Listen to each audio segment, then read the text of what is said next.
கர்த்தருடைய பரிசுத்த நாமத்திற்கு மகிமை உண்டாவதாக. தேவ பிள்ளைகளே, நம்ம உயிர்த்தெழுந்த பண்டிகை வரைக்கும் ஒவ்வொரு நாளும் இந்த 21 நாள் உபவாச ஜெபத்தில் வேதாகமத்தில் இருக்கிற தொழிலாளிகளை குறித்து நாம் தியானித்து கொண்டு வருகிறோம். கடந்த உபவாச ஜெபத்தில் நம்ம தியானித்தோம். அப்பம் சுடுகிற தொழிலை செய்த ஒரு தீர்க்கதரிசி ஓசியாவை குறித்து நாம் தியானித்தோம்.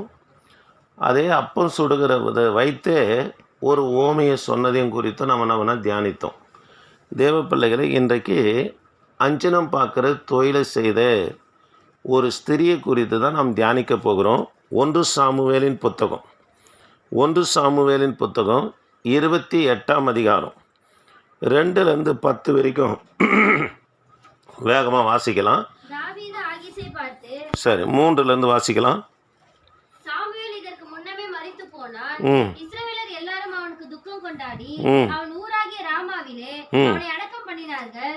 சவுல் அஞ்சனம் பார்க்கிறவர்களையும் குறி சொல்லுகிறவர்களையும் தேசத்தில் இராதபடிக்கு துரத்தி விட்டான். பெலிஸ்தர் கூடி வந்து சூனமிலே பாளையம் இறங்கினார்கள். சவுலும் இஸ்ரவேலர் எல்லாரையும் கூட்டினான். அவர்கள் கில்போவாவிலே பாளையம் இறங்கினார்கள். சரி, கவனிக்கலாம். 4ஆம் வசனத்திலிருந்து சொல்லப்பட்டு இருக்கிறது, பெலிஸ்தர் சவுலுக்கு விரோதமாய் படையெடுத்து வரும்போது சவுலும் இஸ்ரவேல் எல்லாரும் கூடி வந்து கில்பாவில் என்ன பண்ணாங்களாம், பாளையம் இறங்கினார்கள் என்று சொல்லப்பட்டிருக்கிறது. தேவ பிள்ளைகளை நல்லா கவனிக்கணும்.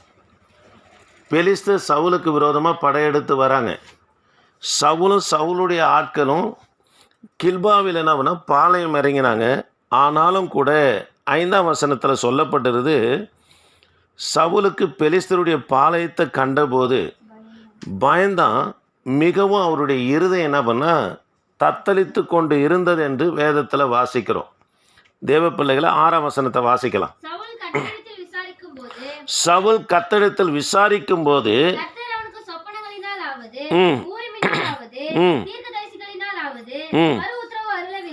கவனிக்கலாம்.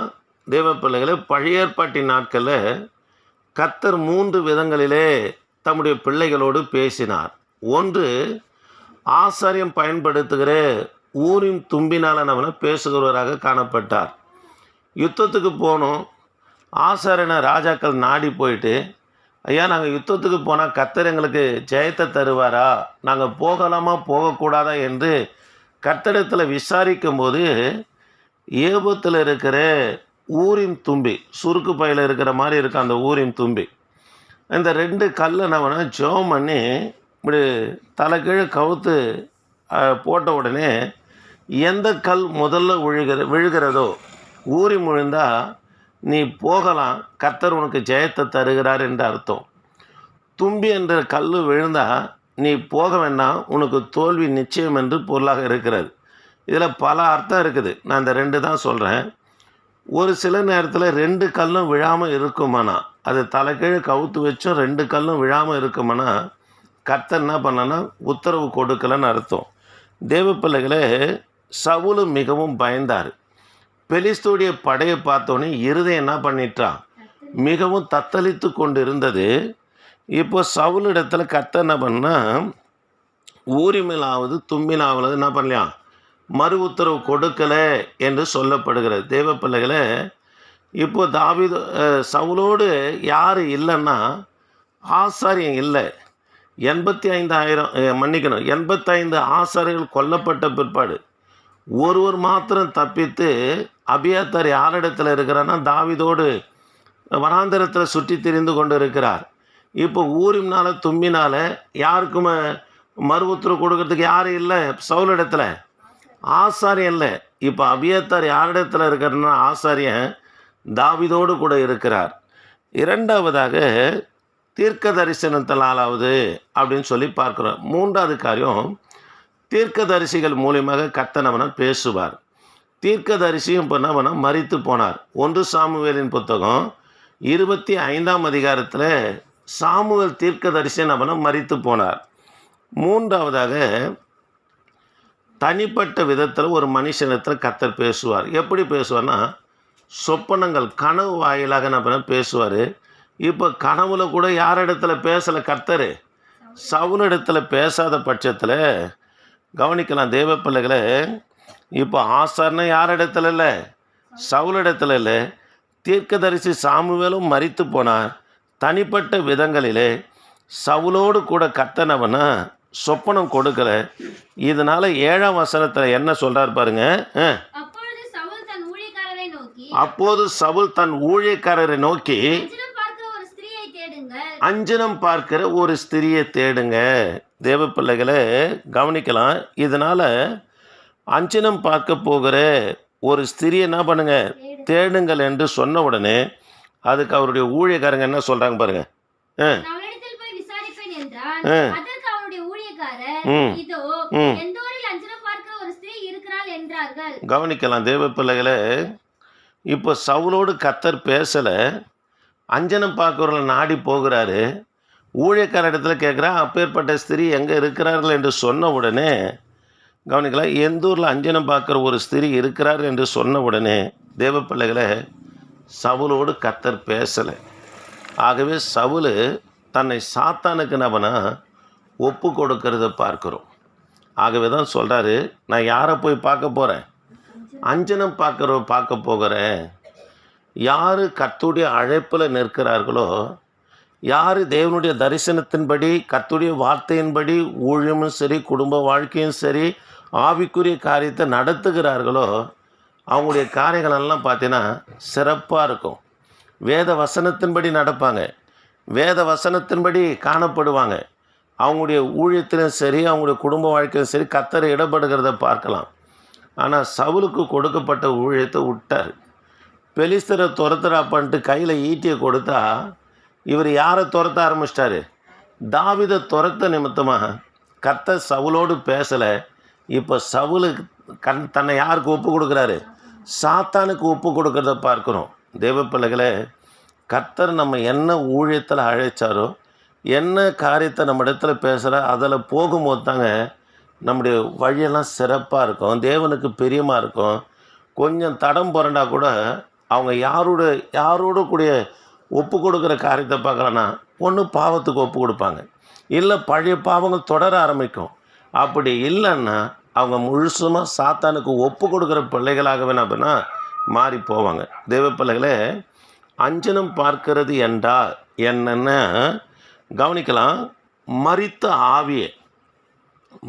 போன ஆவியை நம்மனா வர வைத்து அவங்க இடத்துல விசாரிக்கிறது தான் என்னன்னா அஞ்சனம் பார்க்கிறது என்று பொருளாக இருக்கிறது. தொடர்பு கொண்டு நம்மனா பேசுவாங்க.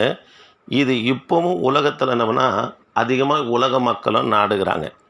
மரித்தவர்களுக்கு நீங்கள் பிரசங்கி புத்தகம் இதை குறித்து ஒரு சில காரியம் சொல்லி அஞ்சனம் பார்க்கறது குறித்து ஒரு சில காரியங்கள் உங்களோடு பேசும்படியாக விரும்புகிறேன். அதுக்கு பிற்பாடு நம்ம சவுலுடைய காரியத்துக்கு போகலாம். கவனிக்கலாம்.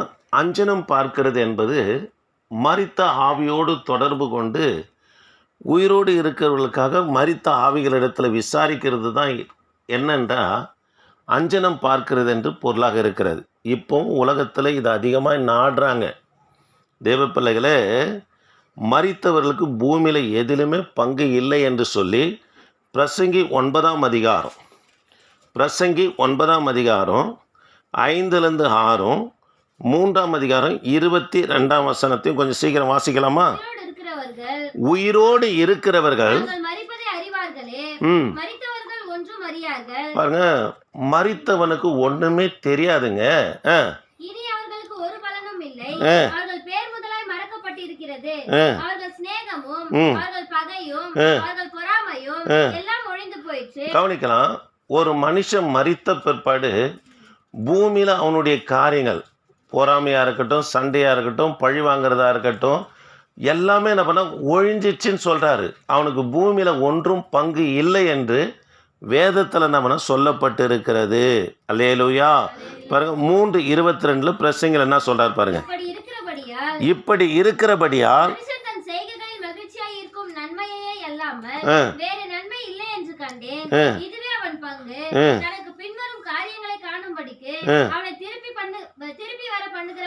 பாருங்க, பின்வரும் காரியங்களை அறிந்து கொள்ளும்படி மரித்தவனை பூமிக்கு திரும்ப வர பண்ணுகிறவன் யார் என்று சொல்லி பிரசங்கினவனை கேள்வி கேட்கிறார். ஆக தேவ பிள்ளைகளே, மரித்தவர்களுக்கு பூமியில் எதுலேயுமே பங்கு இல்லைங்க. இதை குறித்து யோபும் கூட என்ன சொல்கிறாரு பாருங்க. யோபு 14ஆம் அதிகாரம் 7 இருந்து 10 21ஆம் வசனத்தையும் கொஞ்சம் வாசிக்கலாமா? 20 ஒரு மரத்தை குறித்தாவது நம்பிக்கை உண்டு, அது வெட்டி போடப்பட்டாலும் திரும்ப தழைக்கும், அதன் இளங்கிளைகளை துளிர்க்கும், அதன் வேர் தரையிலே பழைதாகி, அதன் அடிக்கட்டை மண்ணிலே செத்தாலும் தண்ணீரின் வாசனையினால் அது துளிர்த்து இளமரம் போல கிளை விடும். 21 வாசிமா.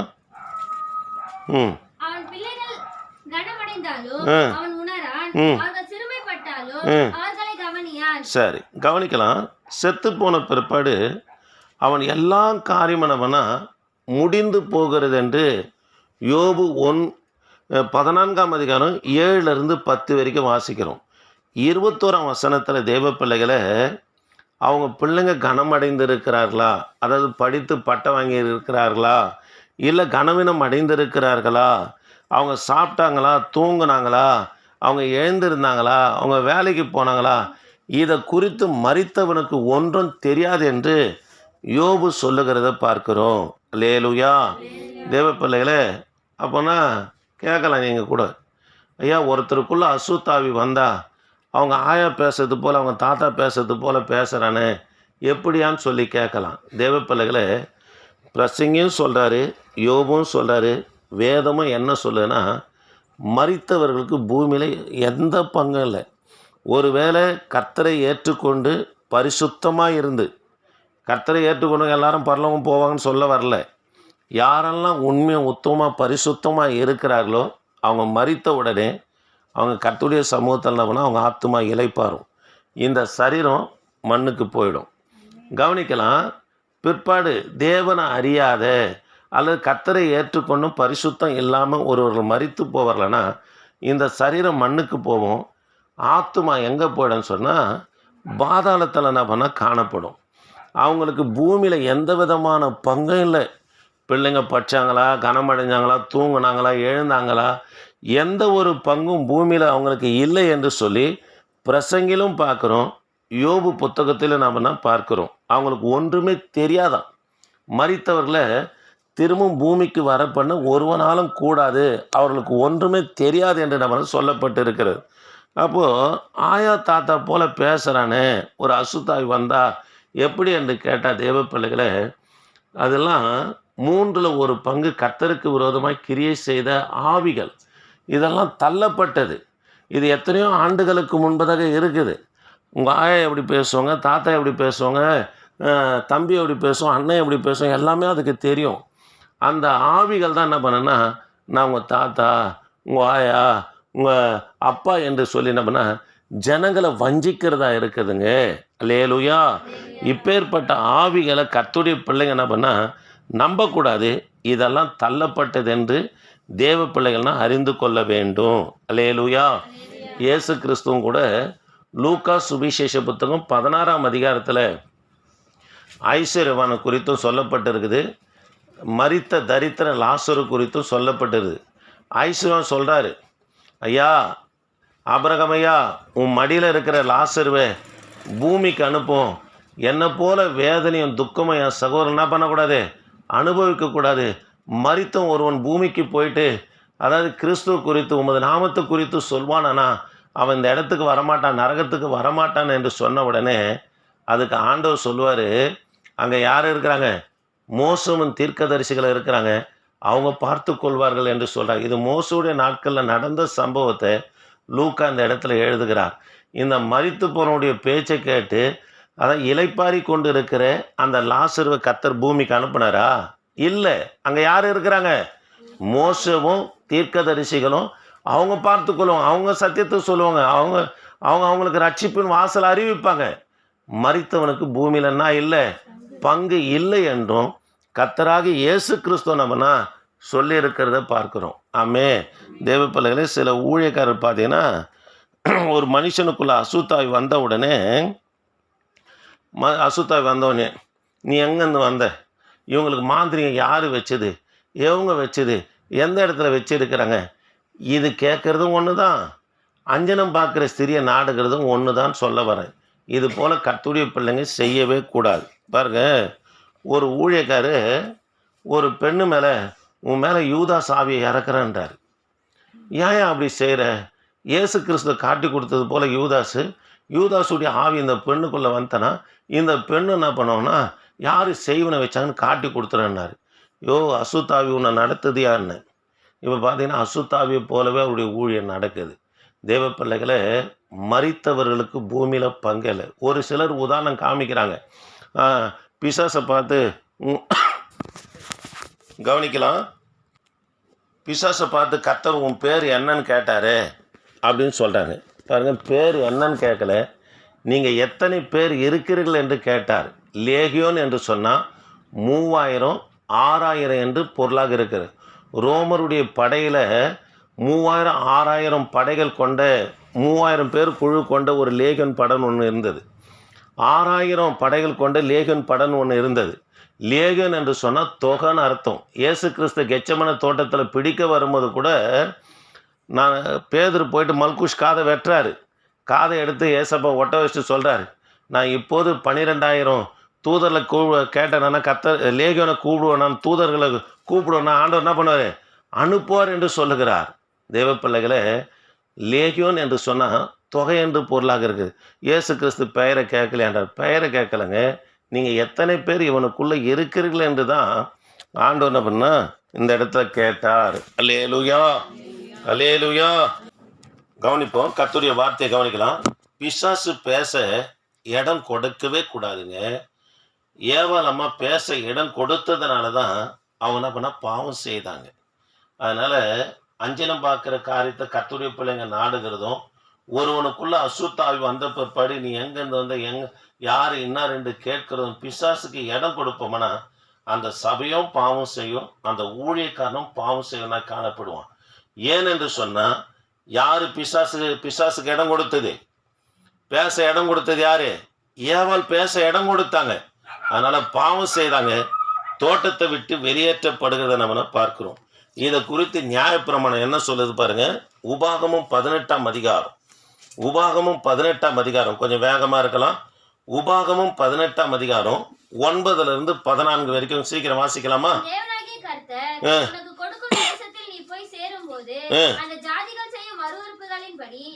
கற்றுக்கொள்ள வேண்டாம். தன் மகனையாவது தீக்கடக்க பண்ணுகிறவனும், குறி சொல்லுகிறவனும், நாள் பார்க்கிறவனும், அஞ்சனம் பார்க்கிறவனும், சூனியக்காரனும், மந்திரவாதியும், சன்னதக்காரனும், வாய்வித்தைக்காரனும், செத்தவர்களிடத்தில் குறி கேட்கிறவனும் உங்களுக்குள்ள இருக்க வேண்டாம். இப்படிப்பட்டவைகளை செய்கிறவன் எவனும் கர்த்தருக்கு அருவருப்பானவன். பாருங்க, நீங்க கானானை போய் சுகந்தரிக்க போறீங்க. இப்பேற்பட்ட காரியங்களை செய்கிறவங்க கானான்ல இருக்கிறாங்க. இப்பேற்பட்ட காரியத்தை நீங்க என்ன பண்ணக்கூடாது? உங்களுக்குள்ள ஒருவனும் செய்யக்கூடாது, அதை பார்க்கவும் கூடாது என்று மோசே மூலமா கர்த்தர் கட்டளை கொடுக்கிறார் பாருங்க. அப்படியே வாசிங்கமா தொடர்ந்து. இப்படிப்பட்டவைகளை செய்கிறவன் எவனும் கர்த்தருக்கு அருவருப்பானவங்க.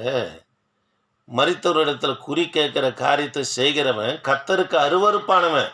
இப்படிப்பட்ட அருவருப்புகள் நிமித்தம் உன் தேவனாகிய கர்த்தர் அவர்களை உன் முன்னின்று துரத்தி விடுகிறார். பாருங்க, உன் அப்பேற்பட்டவங்களை துரத்திடுவேன்னு சொல்றாரு. உன் தேவனாகிய கர்த்தருக்கு முன்பாக நீ உத்தமனாய் இருக்க கடவாய். நீ துரத்தி விட போகிற இந்த ஜாதிகள் நாள் பார்க்கிறவர்களுக்கும் குறி சொல்லுகிறவர்களுக்கும் செவி கொடுக்கிறார்கள். பாருங்க, கானான் தேசத்துல இருக்கிற நீ துரத்த போற ஜாதிகள் எல்லாம் இப்பேற்பட்ட ஜனங்க தான். குறி கேட்பாங்க, அஞ்சனம் பார்ப்பாங்க, இப்பேற்பட்ட காரியத்தை செய்வாங்க. நான் துரத்தி விட போற ஜனங்க அப்பேற்பட்ட ஜனங்க. இஸ்ரவேலே, நீர் அப்படி இராதே, அப்படி இருப்பாயனா உன்னையும் கர்த்தர் துரத்தி விடுவார் என்று சொல்லி மோசே இஸ்ரவேல் ஜனங்களுக்கு சொல்லுகிற பகுதியை நம்ம பார்க்கிறோம். ஆமென், அல்லேலூயா. தேவ பிள்ளைகளே, கவனிக்கலாம். இன்றைக்கும் பிசாசு வணக்கத்தில் ஈடுபடுகிறவங்க சபை என்று சொல்கிறாங்க. வரம் பெற்று இருக்கிற ஊழியக்காரரும் பிசாசு துரத்தினா நாங்கள் வரம் பெற்ற ஊழியக்காரர் என்று சொல்கிறாங்க. மரித்தவர் இடத்துல நம்ம விசாரிக்கவே கூடாதுங்க. அசுத்தாவின் இடத்துல விசாரிக்கவே கூடாது. இதெல்லாம் அஞ்சனம் பார்க்கறதுக்கு சமமாக இருக்கிற ஒரு செயலாக இருக்கிறது. அல்லேலூயா. பாருங்க, 1 தீமோத்தேயு 4ஆம் அதிகாரம் 1 தீமோத்தேயு 4ஆம் அதிகாரம் 1ஆம் வசனத்தில் அப்போஸ்தலனாகிய பவுல் சொல்லும் போது, கடைசி நாட்களில் இப்பேற்பட்ட காரியங்கள் எல்லாம் பெருகும் என்று சொல்லி பவுல் தீமோத்தேயுக்கு சொல்றாரு பாருங்க. ஆகிலும் ஆவியானவர் வெளிப்படையாய் சொல்லுகிறபடி ஆ. இக்காலங்களிலே ஆ. மனசாட்சியில் சூடுண்ட பொய்யருடைய மாயத்தினாலே ஆ. சிலர் வஞ்சிக்கிற ஆவிகளுக்கும் ஆ. பிசாசுகளின் உபதேசங்களுக்கும் ஆ. செவி கொடுத்து ஆ. விசுவாசத்தை விட்டு விலகி போவார்கள். பாருங்க, கடைசி நாட்களில் இப்பேற்பட்ட ஆவிகள், இப்பேற்பட்ட உபதேசங்கள், இப்பேற்பட்ட காரியங்கள் செய்கிற ஜனங்கள் சபைக்குள்ளவே பெருகுவார்கள் என்று சொல்லி பவுல் தீமைக்கு சொல்லுகிறத நம்ம பார்க்கிறோம். மரித்த ஆவிகளிடத்தில் தொடர்பு கொள்வதும், பிசாசின் கிரியைகளும், நாள் நட்சத்திரம் பார்ப்பதும், ராசி பலன் நம்புகிறதும், இதெல்லாம் வேதத்தில் செய்யக்கூடாது என்று வேதம் சொல்லுதுங்க. கடைசி நாட்களில் இதெல்லாம் செய்வார்கள் என்று தீமோத்தேயுக்கு பவுல் சொல்லுகிறத பார்க்கிறோம். அல்லேலூயா. கவனிக்கலாம், கடைசி நாட்களில் இந்த 4 காரியம் நடக்கும் என்று சொல்றாரு. 1, மரித்த ஆவிகளோடு தொடர்பு கொள்வது. 2வது, பிசாசின் கிரியைகள். 3வது, நாள் நட்சத்திரம் பார்க்குறது. நீங்கள் 4 நட்சத்திரம் பார்க்குறீங்கன்னு வச்சுங்களேன், நீங்களும் அஞ்சனம் பார்க்கறதுக்கு சமமானவங்க. 4வது காரியம், ராசி பலனை நம்புவது. இப்போ பார்த்தீங்கன்னா, இவங்க கையில் வியாபாரம் செஞ்சனா ராசி, இந்த டாக்டர்கிட்ட போனால் ராசி, இந்த ராசி பலனை பார்த்து செய்கிற காரியங்கள் எல்லாம் தேவ பிள்ளைகளை வேதம் கடைசி நாட்கள் இந்த காரியம் நடக்கும் என்று சொல்லப்பட்டது. ராசி பலனை கர்த்தருடைய பிள்ளைங்க என்ன பண்ணக்கூடாது? நம்பவே கூடாது. அல்லேலூயா. கவனிக்கலாம், இதெல்லாம் கடைசி நாட்களில் நடக்கும் என்று கர்த்தர் அவனை சொல்லுகிறத பார்க்கிறோம். சரி, அஞ்சனம் பார்க்குற காரியத்தை குறித்து பார்த்துனோம். இப்போ வந்தெல்லாம் 1 சாமுவேலின் புத்தகம் 28ஆம் அதிகாரம் 8ஆம் வசனத்துக்கு வந்தலாமா? அப்பொழுது சவுல் வேஷம் மாறி ஆ. வேறு வஸ்திரம் தரித்துக் கொண்டு ஆ. அவனும் அவனோடு கூட 2 பேரும் ஆ. ராத்திரியில அந்த ஸ்திரீயின் இடத்தில் போய் சேர்ந்தார்கள். ம். அவளை அவன் நோக்கி, ஆ. நீ அஞ்சனம் பார்த்து எனக்கு குறி சொல்லி ம். நான் உன்னிடத்தில் சொல்லுகிறவனை எழுப்பி வர செய் என்றான். ம். அதற்கு அந்த ஸ்திரீ, ம். சவுல் அஞ்சனம் பார்க்கிறவர்களையும் ம். குறி சொல்லுகிறவர்களையும் ம். தேசத்தில் இராதபடிக்கு ம். நிர்மூலமாகின செய்தியை நீர் அறிவீரே. ம். என்னை கொன்று போடும்படி நீர் ம். என் பிராணனுக்கு கண்ணி வைக்கிறது என்ன என்றால். கவனிக்கலாம், இப்போ வேஷம் மாறி யாரு போறாரு? அஞ்சனம் பார்க்குற ஸ்திரீடத்துல சவுல் போறாரு. சவுலும் சவுளுடைய ஆட்களும் போன உடனே பாருங்க, சவுல் இடத்துல அந்த அம்மா கேட்குறாங்க, அஞ்சனம் பார்க்குற அந்த ஸ்திரீ கேட்குறாங்க, நான் உனக்கு யாரை எழும்பி வர பண்ண வேண்டும் என்று கேட்டோன்னே சாமுவேல் என்று சொன்னோன்னே சவுல் என்று இவங்க அறிந்துக்குன்னு என்னை கொல்லவா இந்த இடத்துல வந்தீர் என்று சொல்கிறார். காரணம் என்ன? ஆரம்ப நாட்களில் தேவனுடைய அழைப்பின் பிரகாரம் சவுல் நடக்கும்போது அஞ்சனம் பார்க்குற பூமியில், அதாவது இஸ்ரவேலில் ஒருவரும் இருக்கக்கூடாதுன்னு சொல்லி துரத்தின மனுஷன் தடம் புரண்டு போச்சு, ஊழியம் மாறி போச்சு, பிசாசுக்கு தன்னை ஒப்பு கொடுத்தாரு. இப்போ யாரை நாடி போகிறாரு?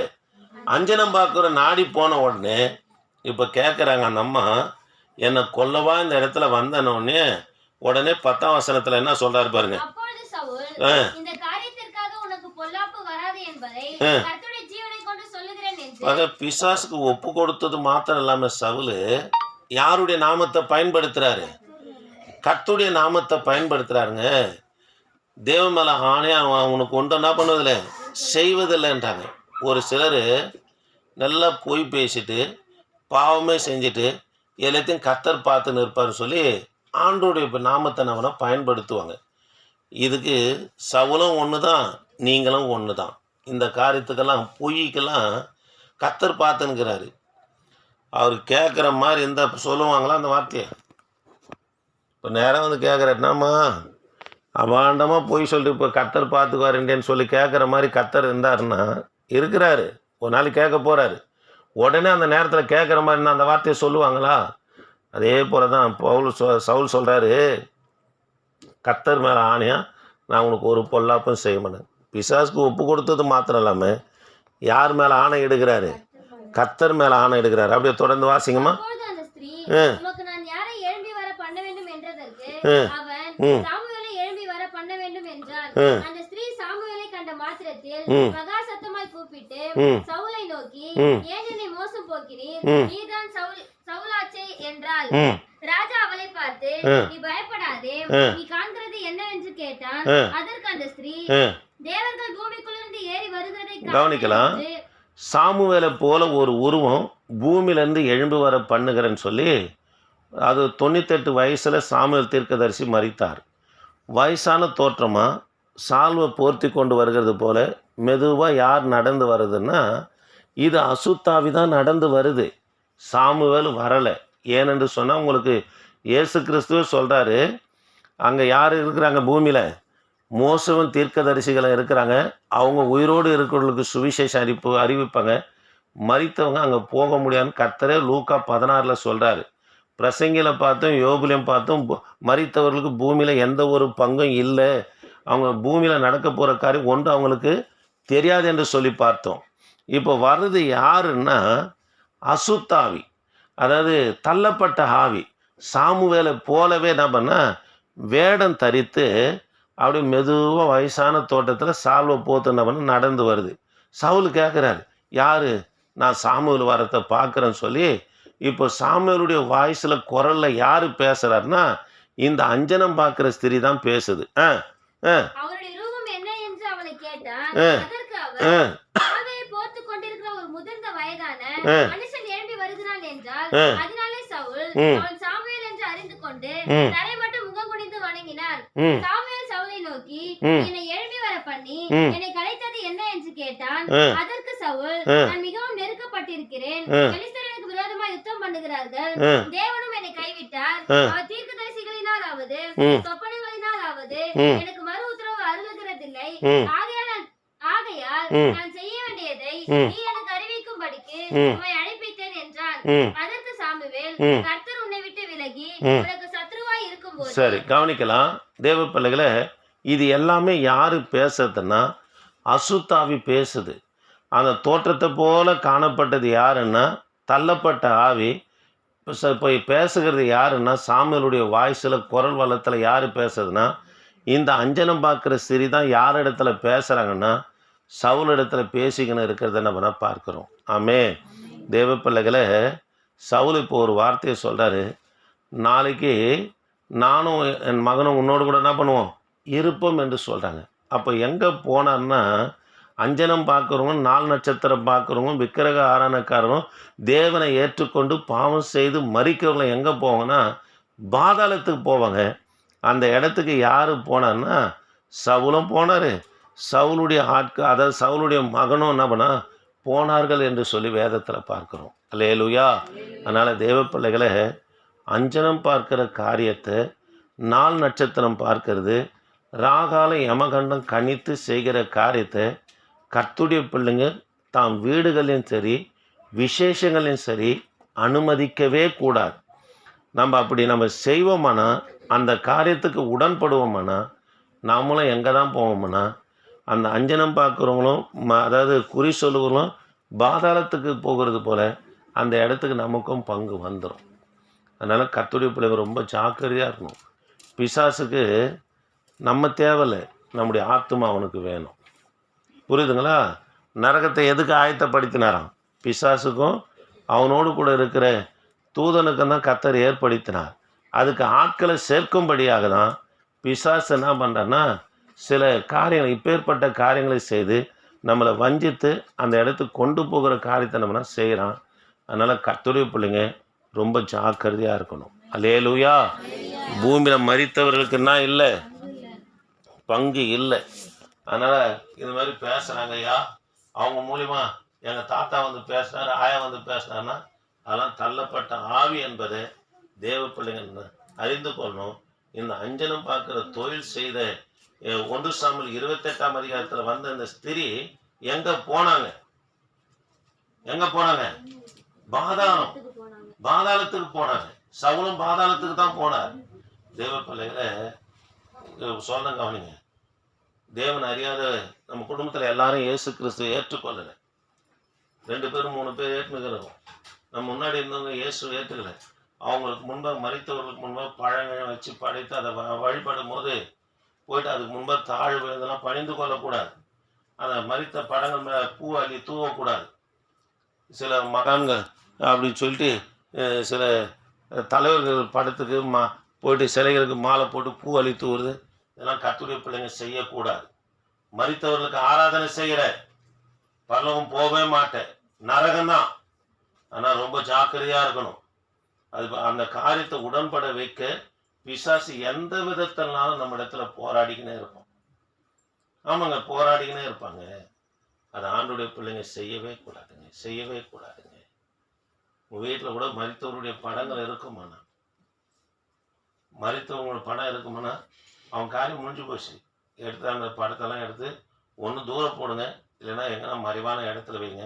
அதை பார்த்துன்னு ஐதுக்குன்னு, இல்லைன்னா அதை அவங்களுக்கு முன்பதாக இருக்கும் போயிட்டு அவர் டீ குடிப்பார், காலையில் இருக்கும்போது டீ வைக்கிறது, இந்த காரியத்தெல்லாம் கர்த்தருடைய பிள்ளைங்க செய்யக்கூடாதுங்க. நீங்கள் உண்மையிலுமே பாசனம் போவீங்க. இந்த காரியத்தை கர்த்தருடைய பிள்ளைங்க செய்யக்கூடாது. அவர் விரும்புவார், அதெல்லாம் ஆண்டோடைய பிள்ளைங்க செய்யவே கூடாது. இந்த தவிர கர்த்தருடைய பிள்ளைங்க செய்யக்கூடாது. அல்லேலூயா. சபைக்கு எச்சரித்து சொல்றேன், வெளியே இருக்கிறவங்களுக்கு இல்லை, சபைக்கு எச்சரித்து சொல்றேன், இந்த காரியத்தை ஆண்டோடைய பிள்ளைங்க செய்யவே கூடாது. இது கானானுடைய வழிபாடு. கானான் தேசத்துல என்ன பண்ணுவாங்கன்னா, கவனிங்க, மரித்த பிற்பாடு அவங்களுக்கு 3 நாளுக்கு பிற்பாடு இல்லை 16 நாளுக்கு பிற்பாடு என்ன பண்ணுவாங்கன்னா, மரிச்சாங்க அவங்க இஷ்டமானது என்ன சாப்பிடுவாங்களோ அதை சமைச்சு கொண்டு வந்து, ஒருவேளை பிரியாணியோ இல்லை தயிர் சோறோ என்ன அவங்க சாப்பிடுவாங்களோ அவங்களுக்கு தேவையானதெல்லாம் சமைத்து எடுத்து போயிட்டு புதைக்கப்பட்ட அவங்களுக்கு முன்பதாக என்ன பண்ண வைப்பாங்க. அந்த கல்லறைக்கு வேண்டி தான் பண்ண எடுத்து போய் வைப்பாங்க. காகமும் நாயோ பூனையும் வந்து சாப்பிட்டுச்சுன்னா, அவர் நாய் மூலியமா வந்துட்டாரு, காகம் மூலியமா வந்துட்டாரு, பூனை மூலியமா வந்து சாப்பிட்டாருன்னு சொல்லிடுவாங்க. இல்லை எதுவுமே வரலன்னா அவருக்கு கோபமாக இருக்கிற, அவருக்கு பிடிக்கல அப்படின்ட்டு திரும்ப இன்னொரு நாளைக்கு என்ன பண்ணால் இந்த காரியத்தை செய்வாங்க. இது இஸ்ரவேலுக்குள்ளும் வந்துச்சுங்க இந்த காரியம். இந்த காரியத்தை கர்த்தருடைய பிள்ளைங்க செய்யவே கூடாது. இப்போ வருஷம் வருஷம் கல்லறை திருவிழான்னு சொல்லி போய் செய்கிறாங்க. அப்படி போட்டு போகிறவன் நரகம்தான், பரலோகம்லாம் போகவே முடியாது. ஒரு பெரிய ஊழியக்கார் போயிட்டு அவங்க அப்பாவுக்கு போய் மாலை போடுறாரு கல்லறையில் ஈன்னு.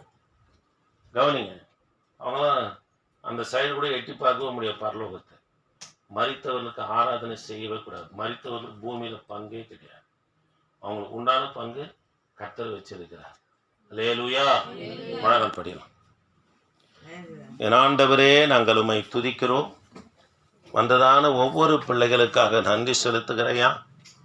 வந்த ஒவ்வொரு பிள்ளைகளையும் ஆசீர்வதிங்க. இந்த பாவங்கள் ஒன்றும் ஆண்டவரே சபைக்குள்ள கிறிஸ்துவ சமுதாயத்துக்குள்ள பிரவேசிக்காதபடி என் தேவனாகி கர்த்தர் நீங்கள் பாதுகாக்கும்படியாய் செபிக்கிறையா. யூடியூப்பில் கேட்குற பிள்ளைகளையும் ஆசீர்வதிங்க. தொடர்ந்து உமது கரம் இருக்கட்டும், வழி நடத்துங்க. இயேசு நாம் துதிக்க நல்ல பிதாவே, ஆமென்.